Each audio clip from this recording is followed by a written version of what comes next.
just about homeless? We're going to explain right now. Hey there, Dr. Dave, the RV Dummy, along with Yoko and Oliver. Just so if you've been following us, Oliver is not really our dog. Oliver is our friend's dog. They live right in back of us. We're dog sitting for a week, and we got to take Oliver on this beautiful trip to Flaming Gorge, Utah. And so I'll tell you about the homeless thing. This is crazy. Last night, I'm sitting outside the van, having a good old time, probably drinking some iced tea or something, and Yoko is walking Oliver somewhere, maybe, I don't know, 50 yards away, 100 yards away from the van. And I went to go into the van to get something, and I noticed it's locked. And I don't have my key with me because my key was inside the van. And I said to Yoko, she was just a little bit away, I said, Yoko, do you have the key to the van? Because I want to get in. And she said, what do you mean? It's open. I said, no, the van is locked. And Yoko didn't have the key with her.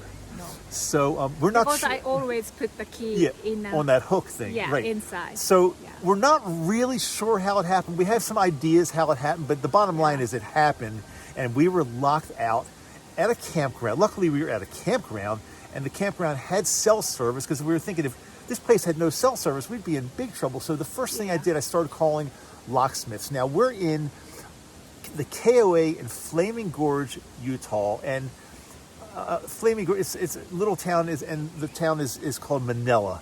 And there's basically nothing there. There's like an intersection, and there's nothing going on there. The nearest town, I guess to the south, or to the south would be Vernal, but you got to go over a whole mountain. And the other town would be Green River, Wyoming, I think, right? I think it's Wyoming.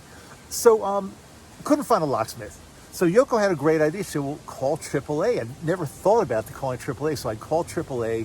The bottom line is a guy finally called me back, and he said he's over in Vernal. He said he can come out to get us into the van, but he said it's going to take 2 hours.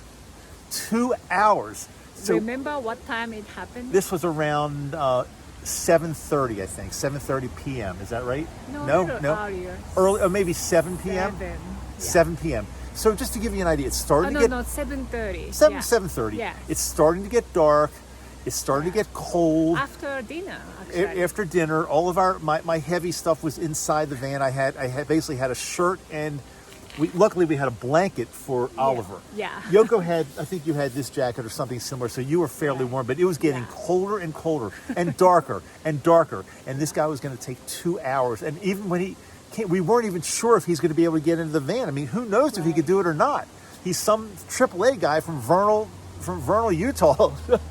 So it's getting colder. It's getting darker. We had to make a little fire. And luckily, I don't even know where we got matches from, but we had wood and we had matches on the side. outside storage. We had all that. Built a fire. We're out there, very cold, shivering. Not boo-boo, but Oliver is probably thinking, what are we doing outside in the cold of the dark? Can't we go inside the warm van and go to sleep? And we had to explain, no, Oliver, we are locked out, and we might be homeless for the night, because if this guy can't do it, we basically have to sit out here all night long till daybreak and then find another way to do it. So 2 hours later, I expected like some guy to come in a small truck. This tremendous, what do you call it, like a big flatbed truck. Like a tow? Like a tow, but it's a big flatbed. It wasn't like a wrecker, it was like a flatbed. This guy pulls up, makes a ton of noise, probably wakes up many people in the camp, because this truck was loud. Pulls up into our campsite, and literally, he's a nice guy, can't remember his name, but literally in 10 minutes, within 10 minutes, he got into the van. He got in. We ended up not being homeless for the night, but we were thinking, like, being homeless is not, we weren't even close to being homeless, but I can't imagine if there was no cell service, if it was raining, if it was colder, if it was snow. All of those were possibilities. If it's remote, right? If it's even more remote and there'd be no cell service and nobody around, well, we would have had to throw a rock through the window and break the window. That's all we could have done. There's nothing. If we couldn't have gotten this guy to come out, there's nothing else we could have done.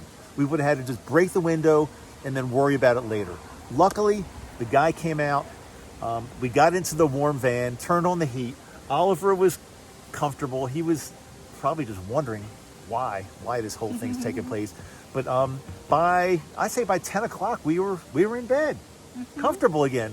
Yeah. But it's a weird feeling not knowing if you have to. We were prepared to stay outside all night if we had to. And again, we had minimal clothing, but we didn't have a lot of stuff. We looked across the street from the campground. There was this little sign that said like some kind of inn. But when we looked over, it looked like a half-ass. I don't even think they are open. It was. Anyway, we're glad to be here now. Glad that we got a good night's sleep last night. It was rough. It was crazy, but we're happy to report we are not homeless. We were not homeless last night, but we were this close to being homeless. So, just as a reminder, go ahead. Well,